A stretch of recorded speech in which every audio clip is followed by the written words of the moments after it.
Hey everyone, how are you? Welcome to today's video. Today I'm going to be showing you how I made this display for my markets. Before we get started, I would just like to note that I will be using power tools in this video to create this project. Please be sure that you know how to use these tools properly and always use caution. This video is not a tutorial on how to use these tools. I am simply sharing with you how I created this display. If you are unsure of how to properly use these tools, please make sure you consult a professional. I'm going to start off by showing you this list of tools and materials that I had used. Please keep in mind that I did make 2 stands, so I did half the materials for 1 stand, but throughout the video I am in the process of making 2. So for just 1 stand, I used one 24 by 24 inch piece of plywood, 2 1 inch by 3 inch by 8 foot pieces of wood, 1 8-foot piece of corner molding. I used my husband's chop saw. You might be able to use a different tool, but that's just what I used. A screw gun, a brad nail gun, brad nails for the nail gun. I used 2 different sizes, a 1 inch and a 3/4 inch. I also used wood glue, wood stain, polyacrylic crystal clear spray to seal everything in the end, 1 set of hinges, a ruler or a tape measure, a sanding block, and then some fine grit sandpaper. So I started off by placing my piece of plywood face down on my workbench, and then I took my wooden plank and just held it up to exactly where I was going to be attaching it and just measured it that way rather than using a ruler or a tape measure. I just thought it might be a little bit more accurate. So once I marked that off, I then brought it over to the saw and I cut my piece. I then did the same thing on the other side and cut that piece as well. I then repeated the same steps so that I could have the back of the stand match and line up with the planks that I cut for the front of the stand.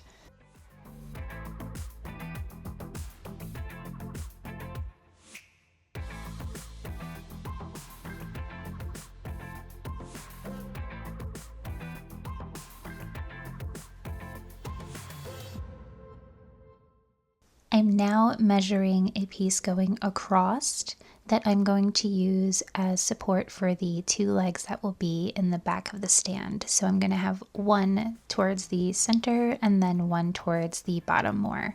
And I will just mark those off and then cut them as well.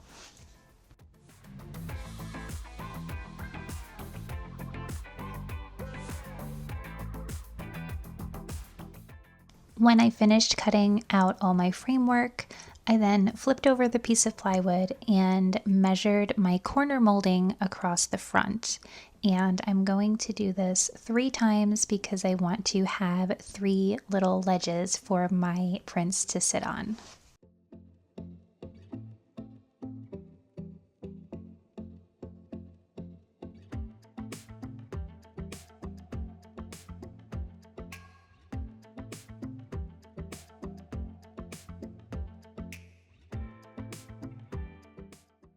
Once all my cuts were made, I grabbed a sanding block and just sanded down the edges a little bit. This way they would be smooth. Sometimes the saw can leave them a little bit choppy, so I just wanted everything to have a nice finished edge.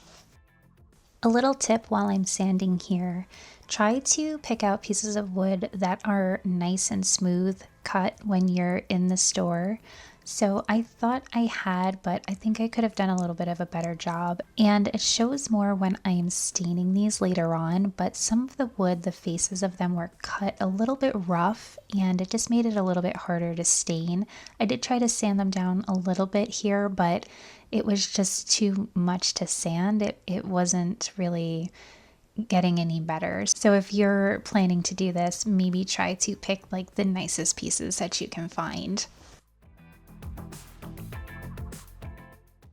After sanding, I got ready to start gluing and nailing these pieces together. So here I am just lining up the plywood with the pieces that I'm going to attach to it.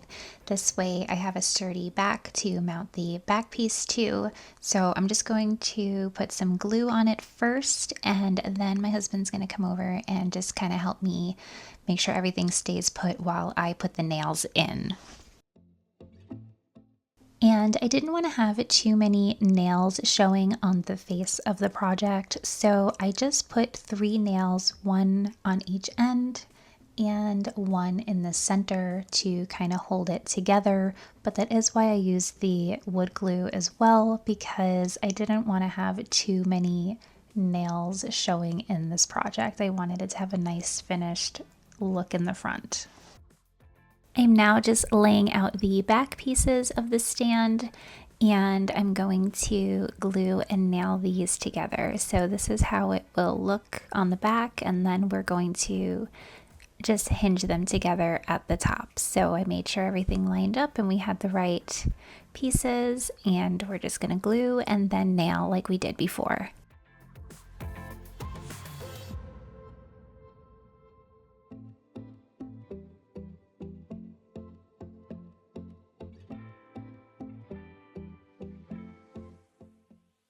Once that was done, I took my corner molding and I placed them generally where I thought they would be. I first lined up the bottom because I knew where that one was going to go, and then I knew I wanted the top one to have at least 7 inches for my 5x7 prints, that they wouldn't hang over the top of the stand. And then I just tried to measure a little bit more than 7 inches for the space for the next two, because I wanted to have a little bit of wiggle room from the top of the print to where it was sitting. This way people can pick them up easily. So once I got that figured out, it took a little bit of back and forth, but once I got that figured out, I again just glued down the pieces, and then I will go back in with the nail gun and nail them in. I did only put 2 nails in the sides because I didn't want the nails to go all the way through to the other side of the plywood in the center. So I figured it was safest to just put the nails in on the very edges and just use as little bit as possible. This way there wasn't too many things going on in the front of the stand. And a quick side note, when you are nailing down the moldings to the front, you do have to angle the gun a little bit because they are rounded. So I wanted the flat edges to be facing where my cards would sit, so the rounded edge would go towards the bottom, but you do have to angle the gun so that the nail can secure it to the plywood. And be careful of your angle, because I did angle a little too much on one of them and it showed through the other side, and my husband was able to finagle it and fix it for me, but it still wasn't perfect and I was super disappointed. So just be careful when you're angling the gun that you don't angle too much and go through the top. Once all the pieces were nailed and glued together, I brought them inside and placed some heavy books on top of them to keep the pressure where the wood glue was, and I let that dry for about 24 hours before I brought them downstairs to start staining. I just used an old t-shirt, I cut it up and used that to apply the stain to all of the pieces. It did get a little long, so I did have to cut it shorter because it started getting in the way, but I just went back and forth. I only did 1 coat of stain. I didn't want them to be too dark. I actually debated not staining them at all, but I figured it would look a little bit more finished with the stain, so I did decide on staining them. And you may be able to tell while I am showing you these clips that some of the wood was a little rough, like I had mentioned, and the stain just got a little bit blotchy, but I wasn't too disappointed because it was the back of the stand, so it wasn't like something that was too noticeable on the table at the market or anything. And I do think they came out good anyway, but I was a little bummed that some of the wood was just too rough and it just soaked up the stain like very differently in different areas. But like I said, something to look for when you're picking out your wooden pieces.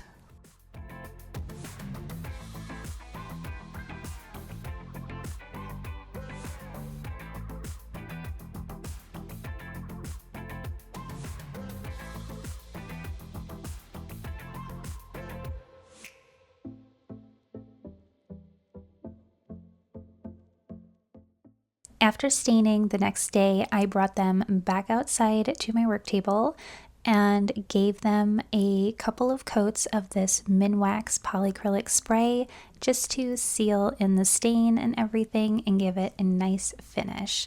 I believe the one I used was a satin finish. I usually shoot for that because I don't like it to be too glossy or too matte. I find that these satin finishes are just really nice.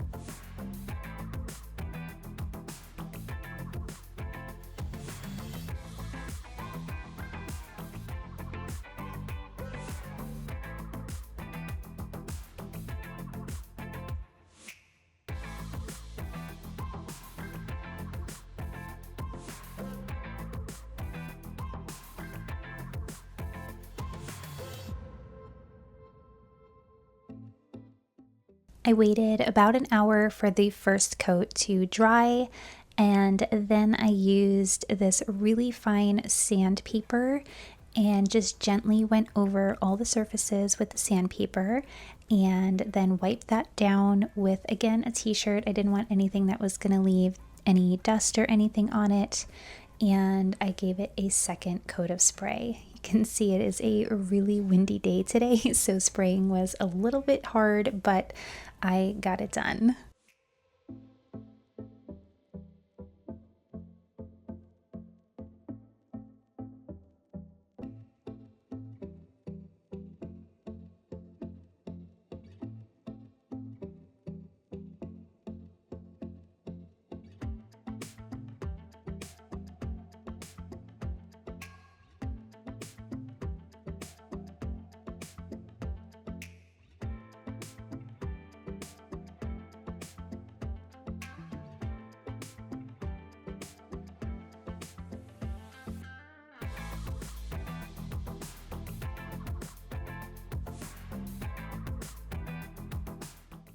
Once I finished sealing all of the pieces, I let them dry and then brought them back inside so that we could attach the hinges. So my husband and I were at a little bit of a disagreement as to how these hinges should be attached. My original plan was to just hold the front and the back of the stand together as it would be and place the hinge on top and then screw them into the wood.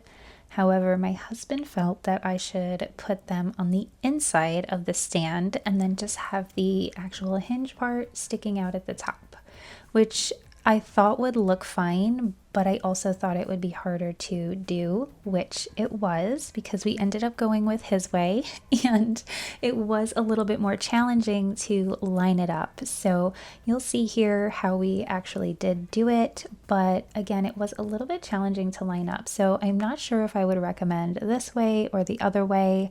I do think that this would look a little nicer, but I also thought the other way would be a lot easier. And we did, honestly, on the second stand, run into an issue where the front piece and the back piece didn't line up correctly once we put one of the hinges on. And I just kind of gave up on it that night, and I only had one stand for my market, which was fine because honestly I didn't need the second one that day, but I had to go back and use a smaller hinge on one side. This way it would fit. So up to you how you would prefer to attach your hinges, but this is how we did it, and it wasn't flawless, I'm just going to be honest, but they are both put together now and they both look fine. One just has a smaller hinge than the other one does. So that is everything that I did to make these displays. I think they came out really nice. Do let me know your thoughts in the comments below. I hope you guys found this helpful, and do let me know if you have any questions. I'd be happy to try and help. I am no professional, but I could definitely do my best to help you out. If you like this video, please do give it a thumbs up and subscribe, and I will see you in the next one. Bye!